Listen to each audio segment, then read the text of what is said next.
12장 1절로 10절 말씀입니다. 고린도후서 12장 1절로 10절 말씀입니다.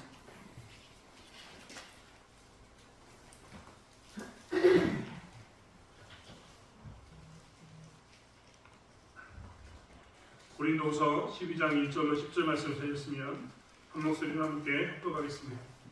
우익하나마 내가 부득불 자랑하노니 주의 환상과 계시를 말하리라.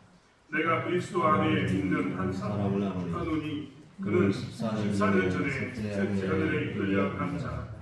그가 몸 안에 있었는지 몸 밖에 있었는지 나는 모르거니와 하나님은 아시느니라. 내가 이런 사람을 하노니 그가 몸 안에 있었는지 몸 밖에 있었는지 나는 모르거니와 하나님은 아시느니라. 그가 낙원으로 이끌려가서 말로 표현할 수 없는 말을 들었으니 사람이 다 이르지 못할 말이로다. 내가 이런 사람을 위하여 자랑하였으나 나를 위하여는 약한 것들 외에 자랑하지 아니하리라. 내가 만일 자랑하고자 하여도 어리석은 자가 되지 아니할 것은 내가 참말을 하니라. 그러나 누가 나를 보내는 바와 내게 듣는 바와 지나치게 생각할까 두려워하여 그만두노라. 여러 계시를 받은 것이 지극히 기쁨으로 너무 자만하지 않게 하시려고 내 육신의 가시 곧 사탄의 사자를 주셨으니 이는 나를 쳐서 너무 자만하지 않게 하려 하십니다. 이것이 내게서 떠나가게 하기 위하여 내가 세 번 주께 간구하였더니 나에게 이르시기를 내 은혜가 내게 족하도다. 이는 내 능력이 약한 데서 온전하여 지기라 하신지라. 그러므로 도리어 크게 기뻐함으로 나의 여러 가지 약한 것들에 대하여 자랑하리니 이는 그리스도의 능력이 내게 몸을 위하여 이르리라. 그러므로 내가 그리스도를 위하여 약한 것들과 능력과 궁핍과 박해와 공부를 기뻐하노니 이는 내가 약한 그때에 강함이라. 아멘. 우리는 계속해서 누가 참된 종인가에 대해서 이야기를 나누고 있습니다. 사도 바울이 참된 종인 것을 자기가 하나님의 선의 것을 강조했던 이유는 계속해서 나눈 것처럼 그가 내가 잘났다라는 것을 자랑하는 게 아니라 하나님 복음이 막힐까 두려워서 그는 부득불 자랑하게 됩니다. 그래서 사도 바울은 자랑할수록 계속해서 무슨 이야기냐면 자기는 부득불 자랑한다. 내가 자랑하지 않으려고 했는데 자랑할 수밖에 없어서 자랑하게 된다라고 이야기합니다. 사실 그래서 그가 지금 참된 종인가를 밝히려고 했던 이유는 이렇게 복음을 위해서 저는 복음이 참된 것을 증명하기 위해서임을 계속해서 강조하면서 자기의 참됨에 대해서 이야기합니다. 특별히 누군가 환상과 계시에 대해서 이야기하는 사람들이 굉장히 많고 사도 바울은 말을 하는 사람이지 환상과 계시를 보지 못한 사람이다라는 그런 말이 들려서 사도 바울은 다시 한번 이야기합니다. 나도 환상과 계시를 경험한 사람이다 라고 말입니다. 그리고 환상과 계시를 통해서 내가 정말 큰 은혜를 받았지만 이것을 자랑하지 않은 이유는 이것이 참된 지도자의 특징이 아니기 때문이다 라고 사도 바울은 이야기하고 있는 겁니다. 여러분 우리는요 참된 지도자가 누구인가 라고 이야기했을 때 참된 지도자에 대해서 오해해서는 안 됩니다. 물론 정치적으로 정치력이 뛰어난 사람은 그렇게 세상의 정치라는 참된 지도자가 되겠죠. 하지만 특별히 교회에서 신앙의 지도자, 신앙의 리더, 목회자, 장로가 되는 것 어떤 직분자가 되는 것에 대해서 참된 지도자가 되는 것 이것에 대해서 우리는 오해해서는 절대 되지 않습니다. 무엇을 오해해서 되지 않느냐? 참된 종이라는 것은 어떤 자신의 능력과 자신의 체험에 근거해서 참되다 혹은 참되지 않다를 구분하지 않는 것이기 때문입니다. 참된 지도자는 정말 하나님 주신 은혜 가운데서 세워진 자가 참된 지도자이지 우리가 아는 것처럼 많은 체험을 했다고 해서 참된 지도자는 아니라는 겁니다. 여러분 우리는요 교회에 대해서 특별히 이야기할 때 교회의 지도자에 대해서 이야기할 때 정말 착각해서는 안 되는 게 있습니다. 좋은 지도자라고 이야기했을 때 어떤 사람은 학벌을 봅니다. 학벌이라는 것은 그가 어느 고등학교, 어느 대학교를 나왔는가, 어디까지 공부했는가를 살피는 겁니다. 목회자가 학벌이 많으면 좋긴 하겠지요. 하지만 그게 참된 지도자인가 그렇지 않은가에 대한 기준은 절대 될 수가 없습니다. 학벌이 문제가 절대 아니라는 겁니다. 또 경험이 많은가, 정말 경험이 많은가도 그에게 좋은 어떤 목회하는 데 도움이 되겠지만 그게 참된 지도자인가에 대해서 판결하는 기준은 절대 될 수가 없습니다. 만약 우리가 교회에서 어떤 청빙을 할 때에도 우리가 정말 조심해야 될 것은 무엇이냐면 학벌이 좋은 자, 경험이 많은 자를 뽑는 것은 정말 경계해야 합니다. 그것이 비록 도움은 되겠지만 그것이 참된 지도자를 평가하는 그런 도구는 절대 아니기 때문입니다. 여러분, 그리고 또한 교회를 다니면서 우리가 정말 조심해야 될 것은 무엇이냐면, 기독교에 대해서 우리가 항상 지금까지 들으면서 기독교는 계시 종교다라고 했던 것을 꼭 기억해야 합니다. 이 단어라는 게요, 굉장히 중요한 의미를 갖습니다. 기독교에서 계시 종교라고 이야기했던 것은 다른 종교는 계시 종교가 아니기 때문에 기독교만 계시 종교 이렇게 표현하는 겁니다. 그럼 다른 종교는 어떤 종교냐? 대부분의 종교는요, 체험의 종교입니다. 이 표현을 제가 체험했다라고 표현했기 때문에 여러분 오해해서는 안 됩니다. 교회도 체험할 수 있습니다. 신앙의 수많은 경험들을 할 수 있는 거죠. 하지만요, 다른 종교와 교회는 다릅니다. 특별히 우리가 한번 들어볼까요? 교회에 나와서 우리가 정말 착각해서는 안 되는 게 뭐냐면, 누가 신비한 체험을 더 많이 했는가로 신앙의 좋고 나쁨을 구분해서는 절대 안 됩니다. 여러분, 교회에서 신비한 체험, 예를 들면 이 체험 종교는요, 체험을 많이 했던 종교는요, 세상도 똑같거든요. 여러분, 신비한 체험을 가지고 이 정말 교회에서 정말 조심해야 된다고 이야기했는데, 한번 솔직히 이야기해가지고 신비한 체험이 기독교에만 있습니까? 제가 알기로는요, 신비한 체험에 대해서 이야기하는 데는요, 기독교만 있는 게 아닙니다. 불교도 신비한 체험이 있습니다. 이슬람도 신비한 체험이 있고, 제가 말씀드린 것처럼 힌두교도 신비한 체험이 있다니까요. 인도의 힌두교도 신비한 체험이 있습니다. 이 땅에 있는 모든 종교들은요, 신비한 체험이 다 들어있습니다. 그래서 이야기를 들어보면요, 그 신비한 체험으로 그들은 뭔가 깨달음을 얻고, 신비한 체험을 가지고 정말 그런 체험을 해서 자기가 깨달은 것을 가지고 나는 그렇기 때문에 이것을 믿는다라고 이야기하는 경우가 너무나 많습니다. 여러분, 오뇨대사는 두개골에 있는 물을 먹으면서 사람이 라고 이야기하면서 자기는 불교를 공부하라고 하다가 경전을 공부하라고 머리 천중을 하다가 두개골에 있는 물을 먹고 그것을 깨달음을 통해서 뭘 했냐면 성불교, 소위 말하는 깨달음의 불교를 창시하고 불교의 어떤 일종의 한 획을 그었습니다. 오뇨대사의 이야기도 우리 모르는 사람이 없습니다. 이런 사람이 있다니까요. 이런 기독교 안에 이런 사람이 있습니까? 이런 깨달음을 가진 자가 있습니까? 우리 가운데 만약에 기독교 안에서도 이 원불교의 원효대사처럼 이 두개골에 있는 이 해골 바가지에 있는 물을 먹고 깨달음을 얻었다라고 이야기한 것처럼 신비한 어떤 깨달음을 요구하는 사람이 있다면 정말 죄송한 이야기지만 그것은 잘못된 신앙입니다. 교회 다니면서 질병이 나올 수 있습니다. 그렇죠? 질병이 나올 수 있습니다.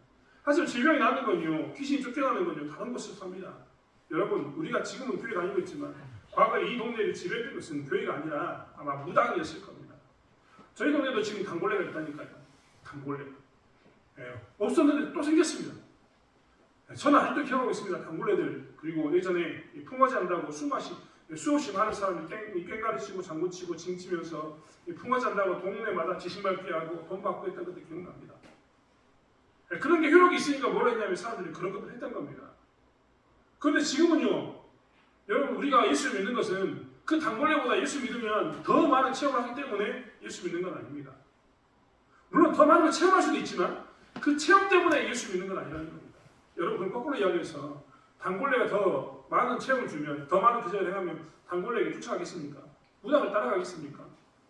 불교에서 더 많은 것을 깨닫게 해주면 그 깨달음을 향해서 그 길을 쫓아가겠습니까? 교회는 절대 그런 것이 아니라는 것을 우리가 알아야 됩니다. 제가 일전에 한번 이야기했습니다. 오늘날 방언을 하고, 그쵸? 막 이상한 소리를 치면서 방언을 하고, 또한 체험하면서 부들부들 떨고, 막 이렇게 기도하면 막 넘어지고 쓰러지고 하는 이 모든 것들이요, 기독교만 있는 줄 아십니까? 이것의 원래 근본은 힌두교에 있었다니까요. 힌두교에 가면요, 힌두교 사람들이 그 축제 기간에 이 방언을 하고요, 그들이 이상한 막 행동을 하면서 움직입니다. 그리고 막 이렇게 기도하면 힌두교 사람들, 그 힌두교의 종교 지도자들이 기도하면 다 쓰러지고 기도하고 쓰러집니다. 그럼 우리는 그런 기적을 보면 기독교에도 있는데 힌두교가 더 세네라고 이야기하면 힌두교를 따라갈 겁니까? 그렇기 때문에 교회는 체험을 중요시 여기지 않습니다. 교회는 체험 종교라고 이야기하지 않아요. 교회는 체험 종교가 아니라 무슨 종교라고요? 계시 종교. 교회에서 성전 지도자는 누가 더 많이 체험했는가를 해서는 절대 되지 않습니다. 교회가 정말 조심해야 될 게 뭐냐면 간증을 하면서도 어떨 때는요, 자꾸 이 체험만을 강조합니다. 체험.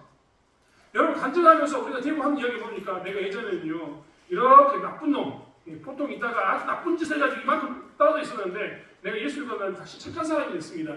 이런 이야기 간증 많이 합니다.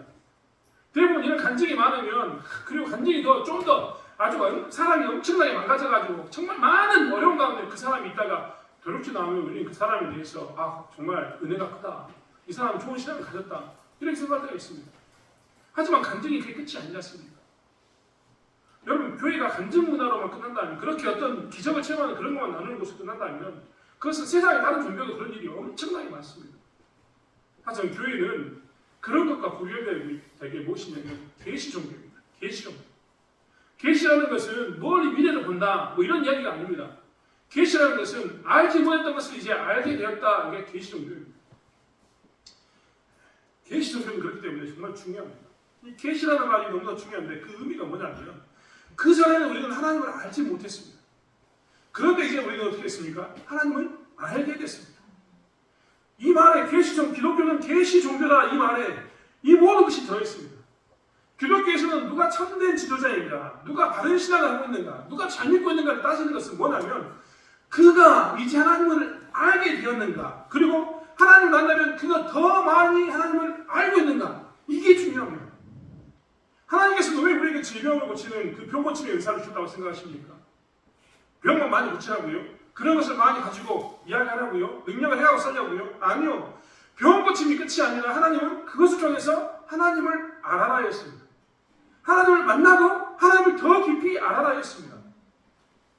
왜 우리는 방언을 하기 원합니까? 신명 기적을 체험하기 위해서요? 아니, 그게 아닙니다. 기독교는 방언을 하고자 했던 이유가 뭐냐면 성령의 충만한 가운데서 하나님을 알고자 하고 하나님을 더 알고자 하는 마음 때문에 이 방언을 하기를 원했던 겁니다. 그 끝자락에 항상 뭐가 있냐면 하나님을 아는 것, 하나님을 더 많이 알아가는 것, 이게 있는 겁니다. 이게 계시 종교입니다. 계시 종교. 그전에는 내가 하나님을 몰랐어. 이제 하나님을 알게 되었고, 그전에는 내가 하나님을 이만큼밖에 못 봤으나 이제 내가 하나님을 이만큼 보게 됐다고 고백하는 것, 그게 뭐냐면 계시 종교인 겁니다.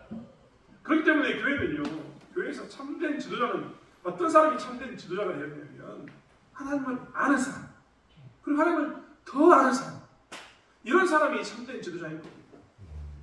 여러분요, 그렇기 때문에 교회는, 저도 설교 시간에 많이 이야기합니다만, 교회는요, 이 말씀드린 것처럼 기적과 고난이 같은 것이다라고 이야기합니다.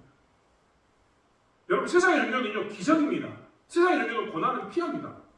여러분, 그렇지 않습니까? 고난을 주는 종교에 대해서 어떤 사람이 믿으려고 하겠습니까? 고통 가운데 있고 환난 가운데 있고 나를 어려운 가운데 두는 종교를 누가 믿겠냐고요. 예수 믿으면 너 고통당할 거다, 너 어려움 당할 거다, 너 정말 힘들 거다라고 이야기하면 누가 그걸 믿습니까? 세상의 종교가 그렇게 이야기하는가요? 다 너 이 종교 따라오면, 이것을 믿으면 엄청나게 놀라운 체험을 할 뿐만 아니라 네 인생이 좋아질 거다, 네 인생이 더 나아질 거다, 이렇게만 이야기합니다. 그들은 기적만을 강조합니다. 더 큰 기적이 우리에게 있으니 우리를 믿으라라고 이야기합니다. 하지만 교회는 기적과 고난이 같은 것이라고 늘 이야기합니다. 왜 같은 것일까요? 하나님께서는 기적을 통해서도 하나님을 알게 하는 목적으로 우리를 인도하십니다. 하나님은 고난을 통해서도 하나님을 알게 하는 그 목적으로 우리를 인도하십니다. 그렇기 때문에 세상의 종교는 기적을 강조하지만 교회는 뭘 이야기하냐면 계시의 종교, 하나님을 아는 것을 강조하고 있기 때문에 기적과 고난이 같은 것이라고 얘기하는 겁니다. 왜요?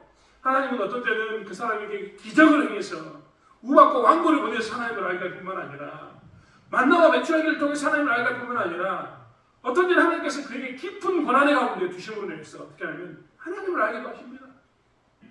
그렇기 때문에 기독교는 항상 뭘 얘기하냐면 계시 종교임을 이야기하면서 우리는 하나님을 알게 하는 것이 참된 지도자이고 하나님을 좀 더 아는 것이 참된 지도자임을 우리는 고백하고 살아야 하는 것을 보게 됩니다. 여러분, 곰곰이 생각해 보십시오. 구약에 있는 제사장, 구약의 선지자, 구약의 왕, 이 사람들은 기름 부은 자들이었습니다. 하나님께서 왜 이들을 세우셨을까요? 그것은 그 드러난 자들을 통해서, 제사장을 통해서 하나님을 더 알게 원했기 때문이고, 선지자를 통해서 하나님을 더 알게 하기를 원했기 때문이고, 왕을 통해서 하나님을 더 알게 하기 위해서 뭘 했냐? 그렇게 기름 부은 자로 그들을 먼저 세웠던 겁니다. 즉 이스라엘 사회에서 제사장, 선지자, 왕이라는 이런 직분들은 다 무엇이었냐면 그냥 직분을 통해서 네가 하나님 믿으면 제사장이 되고 선지자가 되고 왕이 되어서 높은 자리에 올라간다, 이런 의미가 아니라 무엇이었냐면 그 사람을 통해서 하나님을 더 깊게 알게 하는 것, 그리고 오히려 그가 탁월하기 때문에 그를 세운 게 아니라 그를 통해서 하나님께서는 그에게 주신 하나님의 은혜를 세상이 알게 원하는 것, 그것을 통해서 세우신 겁니다. 여러분 한번 생각해 보십시오. 아브라함이 솔직히 이야기해가지고 뭘 잘했습니까? 아브라함이요, 지금으로 따져보면요, 갈대아 우리를 떠난 것은 잘했습니다. 하지만 그는 자기 아내를 몇 번이나 팔아먹었습니다. 가끔 제가 성경책 보다가 그런 생각 든다니까요. 야, 아브라함 그거 아내를 팔아서 부자 된 사람 아닌가? 왜냐하면 아내하고 한번 정말 특별하죠. 그 아내에 의해서 세상 나라 왕들이 다 탐합니다. 그런데 왕에게 한번 갔다가 나오면 그때마다 왕이 잘못했다고 이야기하면서 보상을 줍니다. 양떼와 수떼를 주거든요. 제가 그거 보면서 그랬다니까요. 야, 아브라함은 혹시 아내를 팔아서 이 부를 축적한 건 아닌가? 이런 생각이 들기도 한다니까요. 그만큼 그는 부족한 부분이 많습니다. 하나님이 가나안 땅에 정착하라고 이야기했는데 그는 가나안 땅에 가나안 땅에 머물면서 감옥이 되니까 어떻게 합니까? 기도도 안 해보고 이집트로 내려가 버립니다.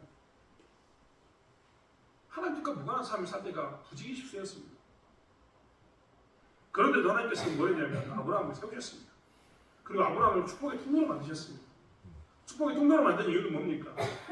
축복의 통로로 만든 이유는 아브라함이 뭔가 탁월하고 아주 훌륭해서가 아니라 뭡니까? 아브라함이 하나님을 의지했고 하나님을 알고자 노력했고 깨지고 부족한 그 가운데서 계속해서 하나님을 따라가고자 하는 그 마음, 그것을 놓치지 않고 갔기 때문에 하나님께서 세우신 겁니다.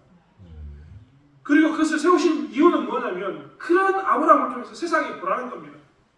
이런 아브라함도 은혜를 입으면 하나님 은혜 가운데서 그가 이렇게 설 수 있음을 보여주는 겁니다.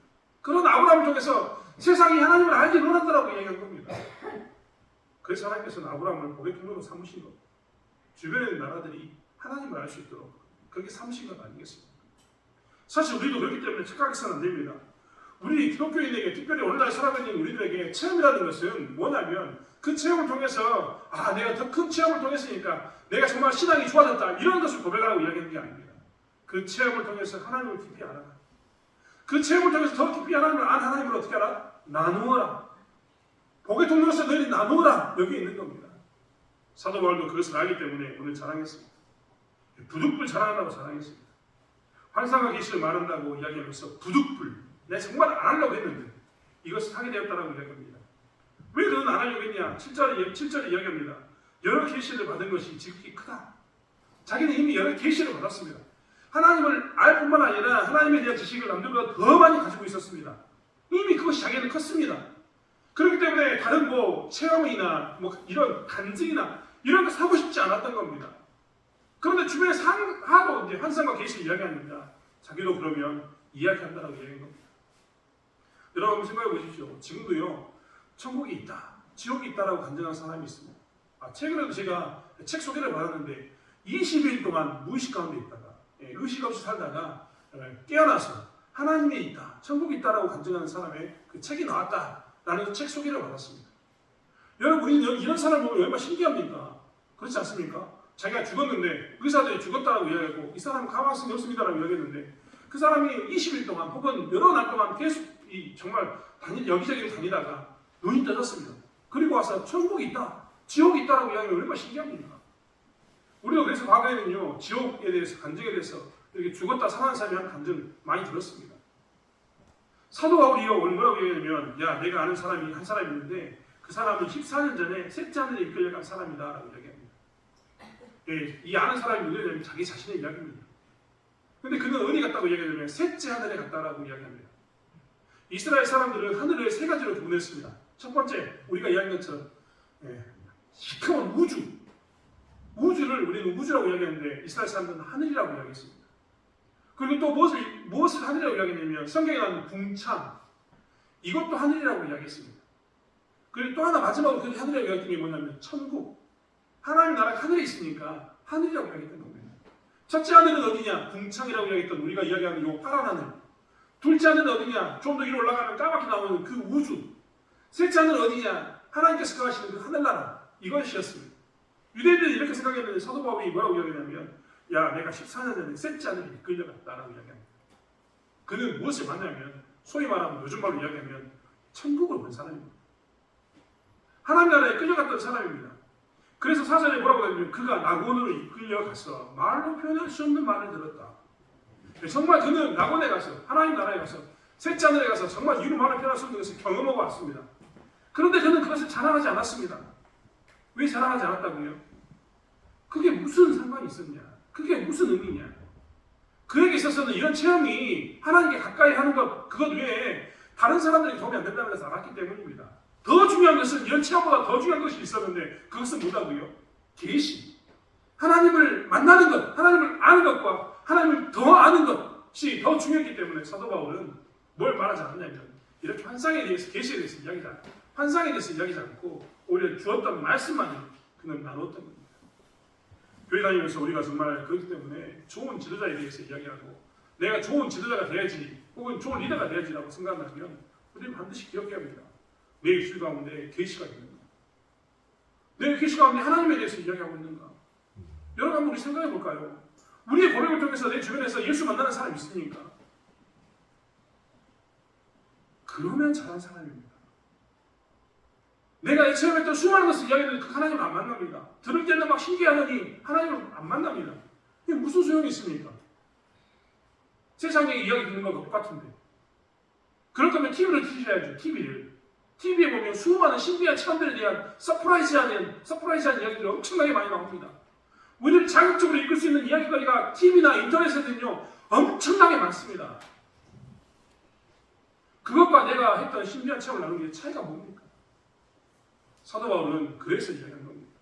나는 나의 말을 통해서 너희들이 하나님을 만나기 원하고 하나님을 더 알기 원하는 것이 나의 목적이었기 때문에 그동안 이 환상에 대해서 이야기하지 않았다라고 이야기합니다.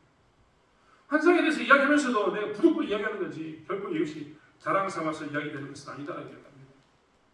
예수 믿는 우리들이 정말 조심해야 될 것은 무엇이냐면 이렇게 하나님의 참된 종은 하나님을 전하는 사람이 참된 종이지 내가 경험했던 어떤 경험들을 나누는 게 참된 종이 아니라는 것을 알아야 합니다. 아니 경험들을 나눌 수는 있습니다. 하지만 나눈 것의 목적이 무엇이 되어야 됩니까? 그로 하여금 하나님을 알게 하는 것, 그로 하여금 하나님을 더 깊게 만나게 하는 것이 있어야 합니다. 그렇지 않은 우리의 이 환상에 대한 나눔은 간증은 아무런 의미가 없는 것입니다. 사랑하는 성도 여러분, 그렇기 때문에 우리는 오늘 사도 바울 이야기를 통해서 참된 지도자가 사도 바울이 이야기했던 것처럼 참된 지도자라는 것은 계시, 즉 하나님을 나누는 것이지 다른 것에 있지 않다는 것을 우리는 알아야 합니다. 학벌 좋은 사람, 이왕이 학벌이 좋으면 좋죠. 만약 그런 것은 이왕이면 가공치 마라 그러면 좋습니다. 하지만 그가 만약에 하나님을 전하지 않는다, 그러면 그는 참된 지도자가 아닙니다. 그가 많은 체험을 하고 선사하는 게 분명합니다. 그런데 그가 그 체험을 통해서 하나님을 증거하지 않는다, 자기 영광을 위해서 자기 사랑을 하고 있다, 그럼 정말 죄송하지만 그 사람은 참된 지도자가 아닙니다. 그가 아무리 하나님의 이름으로 간증을 하고 아무리 그가 하나님의 이름을 간증하는 것처럼 보일지라도 그를 통해서 하나님이 증거되지 않는다면 그것은 의미가 없는 겁니다. 그렇기 때문에 우리는 신앙생활하면서 자꾸 착각해서 안 됩니다. 환상을 쫓지 마시고 어떻게 하면 내가 말씀에 더 가까이 갈 것인가, 어떻게 하면 내가 하나님을 좀 더 알 것인가에 더욱더 관심을 두는 저와 여러분이 되기를 원합니다. 말씀이 눈앞에 펼쳐 있음에도 불구하고 말씀이 등한시 여기는 이런 시대에 말씀을 가까이 하고 하나님을 좀 더 알므로 해서 그 하나님을 아는 것에 대한 것을 나누는 저와 여러분이 되었으면 좋겠습니다. 내 안에 하나님에 대한 그 깊은 깨달음이 있어서, 알에 대한 깨달음이 있어서 내가 하나님을 이렇게 경험했네 라고 이야기하는 그런 감정들이 우리 가운데 넘쳐나길 원합니다. 두 번째로 하나님의 종이 된다는 것, 참된 지도자가 된다는 것은 무엇이냐면, 두 번째로 참된 지도자가 된다는 것은 무엇이냐면 그리스도의 능력이 임하는가 아닌가 하는 싸움을 하는 사람이 참된 지도자입니다. 여러분 생각해 보십시오. 참된 지도자로서 세상에 표현하는, 세상에 드러내야 할 것은 무엇인가를 본다면 그것은 그리스도의 능력이 내 안에 있는가를 살펴보는 것이 참된 지도자입니다. 여러분 사도 바울이 오늘 이야기하면서 뭐라고 이야기했냐면, 내가 계시를 받은 큰 자로서 라고 이야기하면서 자기 안에 무엇이 있다고 이야기하면 내 육체의 가시, 곧 사탄의 사자를 주었다라고 이야기합니다. 이 이야기에 대해서 사람들이 엄청나게 많은 이야기를 합니다. 어떤 사람은 사도 바울이 간질병이 있었을 거다, 어떤 사람은 이 눈의 질병이 있어서 진물이 질질 흘러서 그랬을 거다. 많은 사람들이 많은 이야기로 사도 바울에 대해서 뭐라고 이야기하냐면 그는 이 육체의 가시가 있었다는 것에 대해서 추측하고 이야기합니다. 정말 그런 것이 될 수 있습니다. 하지만 어떤 질병이든 간에 한 가지 생각해보면 무엇을 알 수 있느냐면 그는 참 불쌍한 사람이라는 걸 알 수 있습니다. 여러분 그렇지 않습니까? 하나님의 말씀을 전하는 사람이요, 자기가 하나님의 말씀을 전하는데 연약한 가운데 있습니다. 특별히 그 질병은 낫지 않습니다. 예를 들면 간질병이라고 생각해볼까요? 말씀을 전하다가 기절하거나 혹은 어떤 일을 하다가 기절해버립니다. 여러분 제가 정말 이런 표현에서 죄송합니다만 간질병 환자를 본 적이 있는데요, 제 주변에 그런 분이 있어서 본 적이 있는데 뭔 일 하다가 갑자기 이러고 떨다가 가면 뒤로 쭉 떨어집니다. 여러분 사도 바울이만 이런 질병이 있어가지고 복음을 전하다가 하다가 쭉 떨어지면 어떤 사람이 그걸 좋아하겠습니까? 또 심지어는 여러분 생각해 보십시오. 사도 바울이요 눈에 질병이 있어가지고 진물이 흘러가지고 눈이 잘 안 보이고 침침해서 눈에 고름이 있고 눈곱이 심한 질병이 안과 질병이 있었다고 생각해 보십시오. 그럼 사람들이 사도 바울을 볼 때마다 뭐라고 이야기하겠습니까? 아 저는 제 눈은 왜 저렇게 생겼대요? 아 저 사람은 뭐하는 사람들이 저렇게 고통 가운데 있대? 이렇게 이야기할 것 아닙니까? 그런 것만 따져보면 사도 바울은 진짜 어떻게 보면 불쌍한 사람인 겁니다. 복음을 전해야 되는데 정작 그 자신 가운데에는 뭐가 있냐면 질병이 있어서 육체의 가시가 있어서 그는 얼마나 괴로웠겠습니까? 하지만 사도 바울은 오늘 본문을 통해서 이야기합니다. 나 육체의 가시가 있는 사람 맞다. 그게 어떤 질병이든지 그는 육체의 가시가 있다라고 이야기합니다. 그리고 아마도 그것은 주변에 있는 모든 사람들이 다 그것을 봤을 겁니다. 아 사도 바울은 저 육체의 가시가 있구나 라고 말입니다. 그리고 사도 바울은 그거에 대해서 뭐라고 이야기하냐면 나는 이것에 대해서 내가 3번 특히 간구하고 난 후에 하나님께서 내게 주신 은혜가 크다라고 이야기하기 때문에 그 위에는 내가 더 이상 기도하지 않았다. 여기 육체의 질병을 나는 오히려 감사하게 생각한다라고 이야기합니다. 병든 모습이 전부가 아니라 병든 모습 그것이 전부가 아니라 병이 있는가 없는가 그것이 중요한 게 아니라 그는 하나님 앞에서 받는 평가가 더 중요함을 이야기했습니다. 그래서 그는 육체의 질병을 낫기보다는 무엇에 더 힘썼냐면 자기의 삶 가운데 그리스도의 능력이 임하지 않았는가, 나의 삶을 통해서 그리스도의 능력이 그들에게 흘러가는가 흘러가지 않는가에 대한 싸움에 목숨을 걸었습니다. 그렇기 때문에 참된 지도자라는 것은 그의 몸에 질병이 있어서 그가 완벽해서 그가 참된 지도자가 아니라 그가 부족함이 있지만 그를 통해서 그리스도의 능력이 흘러가고 있다면 그게 참된 지도자인 겁니다. 그가 부족함이 있지만 그가 치열하게 그리스도의 능력이 내 몸 안에 임하기를 원하면서 내 안에 그리스도의 능력이 임하기를 원한다고 고백하면서 나를 통해서 그리스도의 능력이 흘러가기를 원한다고 고백하면서 싸우는 사람이 있다면 그 사람이 참된 지도자인 겁니다. 사도 바울은 그래서 이야기하는 겁니다. 환상이 아니라 말씀을 가진 자가 참된 지도자이고 너희들이 생각하는 것처럼 질병이 없는 자, 완벽한 자가 참된 지도자가 아니라 오히려 부족함이 있어도 그 부족함 가운데서 치열하게 그리스도의 능력이 내게 임했는가 임하지 않는가, 나는 지금 그리스도의 능력을 증가하고 있는가 증가하지 않는가에 대한 이 치열한 싸움이 있다면 그것이 나에게 오히려 참된 지도자의 표시다라고 사도 바울은 이야기하는 겁니다. 여러분 생각해 보십시오. 어떤 사람이 그렇게 이야기하겠습니까? 내 능력이 약한 데서 온전하여진다. 말이 맞는 말입니까? 강한 것이 강한 거고 약한 것이 약한 겁니다. 약한 데서 온전해진 게 어디 있습니까? 사도 바울의 이 말은 무엇이냐면 비록 나는 약할지 모르지만 나의 안에서 하나님 그리스도의 능력이 나가고 그리스도 예수 이름이 증거되어진다면 그리고 그 능력이 증거되는 것이 누군가의 입술 가운데서 고백으로 쏟아지게 된다면 즉 예수를 믿게 된다면 그것이 능력이다라고 고백합니다. 그렇기 때문에 참된 지도자가 된다는 것은 완전한 사람, 완벽한 사람, 질병 없는 사람, 부족함이 없는 사람이 아니라 그가 정말 부족하지만 치열하게 그리스도의 능력을 가지고 싸우고 있는가, 자기의 삶에 대해서 그리스도의 일을 감당하기 위해서 치열하게 싸우고 있는가, 이게 중요한 것을 이야기합니다. 사랑하는 성도 여러분, 저도요, 저희 교회가요 치열하게 그리스도의 능력을 가지고 싸웠으면 좋겠습니다. 우리는 사실 부족함이 참 많지 않습니까? 오늘 우리 권사님들과 함께 책탁 오면서 이야기했습니다. 권사님들이 예전에 구역예배 했다라고 이야기하길래 그럼 구역예배 다시 드릴까요? 라고 말씀드렸더니 우리 권사님들이 다 그 얘기하겠습니다. 이제는 늙어서 걷지도 잘 못한다. 네, 그 말이 맞습니다. 하지만요, 그게 중요한 게 아니지 않습니까? 내가 지금 상황에서 젊었을 때 내 안에서 그리스도의 능력이 나가기 원했던 것처럼 내가 참 이슬을 받고 산을 넘어다니면서 구역 예배를 드리고 모임을 가지면서 그리스도의 능력이 드러나기 원했던 것처럼 지금도 내 부족함 가운데서 그리스도의 능력을 드러내기 위해서 몸부림치고 싸워야 되는 것이 우리의 모습이어야 되지 않겠습니까? 그게 참된 지도자 아니겠습니까? 사도 바울은 그것을 이야기하고 있습니다. 나 가시, 내 육체의 가시 숨길 수는 없지만 비록 내 육체의 가시가 있지만 내가 이 육체의 가시 때문에 그리스도의 능력을 증거하는 것에 대해서 주저하지 않고 그리스도의 능력을 증거하려고 할 때마다 내가 치열한 그 싸움 가운데서 내 질병과 싸우는 게 아니라 그리스도의 능력을 전하기 위해서 싸운다고 이야기합니다. 보통 사람 같으면 내 질병이 있어서 이것이 낫기 전까지는 내가 아무것도 할 수 없어라고 이야기할 수 있는 그런 처지겠지만 사도 바울은 내게 질병이 있어도 이게 중요한 게 아니라 나는 그리스도의 능력을 증거하는 삶, 그리스도의 능력을 증가할 것인가 말 것인가 하는 그 치열한 영적인 싸움 안에서 나의 삶을 드리려고 고백하는 그 삶을 싸우고 있다라고 이야기하면서 그것이 진정한 그리스도인 신자의 물, 지도자의 물 이야기하고 있습니다. 사랑하는 성도 여러분, 제가 오늘 사도 바울이 이야기했던 것처럼 다시 한번 환상과 계시 가운데서 우리가 하나님의 말씀에 더욱더 가까이 나가기를 원합니다.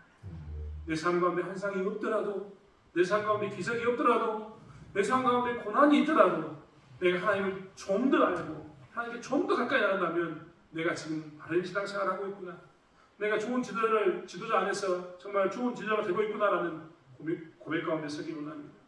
그리고 또한 내 삶 가운데서 비록 내가 육체의 가시가 있을지는 모르지만 내가 하나님의 경건과 그리스도의 능력이 증거되기를 위해서 싸우고 있다면 그것이 내가 지금 바른 신앙생활을 하고 있구나, 참되게 지금 살고 있구나라면서 고백하는 삶이 있는 저와 여러분이 되길 원합니다. 여러분, 환상과 계시 드러나는 것을 나의 완벽함을 증명하는 것이 아니라 하나님을 알고 그리스도의 능력을 증가하는 데 힘쓰는 저와 여러분이 되길 원합니다. 기도하겠습니다. 하나님, 우리는 지금 무엇을 보고 있습니까? 나의 육체의 연약함, 육신의 부패자감을 보고 있습니까? 아니면 내 안에 있는 가시가 있지만, 연약함이 있지만 여전히 그리스도의 능력을 증거하기 위해서 싸우고 있는 그것을 바라보고 있습니까? 하나님, 우리가 비록 약해진 그리고 육체의 가시가 있음을 고백하는 삶을 살지언정 하나님, 하나님의 능력이 내 안에서 드러나기를, 그리스도 예수의 복음이 내 입술을 통해서 내 삶 중에서 증거되어지기를 치열하게 싸우는 삶을 살아가는 저희들에게 도와주실 줄 믿습니다. 하나님, 비록 내가 남들처럼 특별한 기적 가운데 있지는 않고 특별한 능력 가운데 있지 않고 특별한 것을 받지는 않았을지라도 하나님, 내가 하나님을 알고 하나님을 더 알아간다면 그것으로 기뻐하고 감사하면서 하나님을 아는 데 힘쓰는, 하나님을 알아가는 데 힘쓰는 저희들 될 수 있도록 붙잡아 주실 줄 믿습니다. 그리고 우리가 아버지 하나님, 그런 지도자를 구했던 것처럼 누군가에게 좋은 신앙의 선배가 되고 이런 본을 보일 수 있는 지도자가 될 수 있도록 저희를 사용하여 주시옵소서. 하나님께서 함께 하실 줄 믿습니다. 감사드리며 예수님의 이름으로 기도드리겠습니다. 아멘. 농번기의 신앙을 지키기